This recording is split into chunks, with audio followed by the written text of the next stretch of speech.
Hi folks, this is Jay.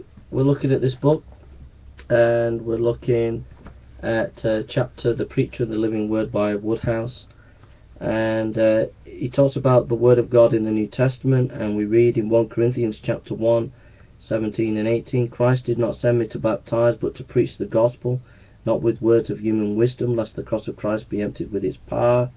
The message of the cross is foolishness to those who are perishing, but to us who are being saved, it is the power of God. 1 Corinthians 1, 17, 18. So there, the New Testament, when we're preaching the Word of God, we're to preach the gospel, we're to preach the cross, and it's seen as foolishness, but it leads to salvation.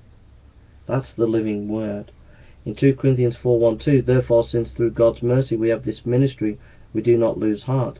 Rather, we have renounced secret and shameful ways. We do not use deception, nor do we distort the word of God. On the contrary, by setting forth the truth plainly, we commend ourselves to every man's conscience in the sight of God.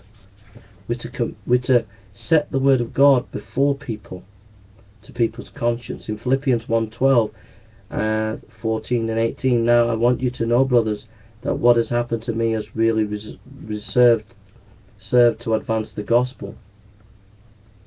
Because of my chains, most of the brothers in the Lord have been encouraged to speak the word of God more courageously and fearlessly.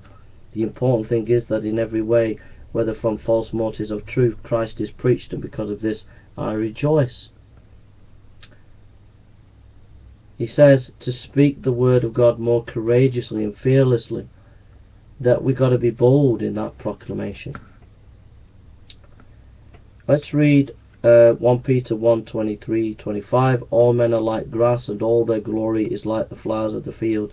The grass withers and the flowers fall, but the word of the Lord stands forever. We've got to realize that this is an eternal word that we're preaching.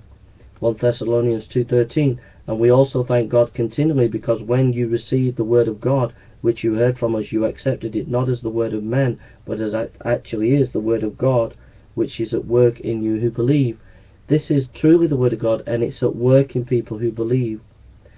Hebrews 4:12. For the word of God is living and active, sharper than any double-edged sword. It penetrates even to dividing the soul, spirit, joints, and marrow. It judges the thoughts and attitudes of the heart.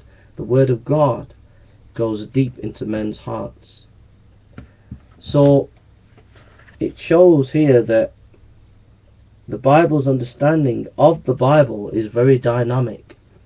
That the Bible is a dynamic word, so when we're preaching it, we're preaching a dynamic word.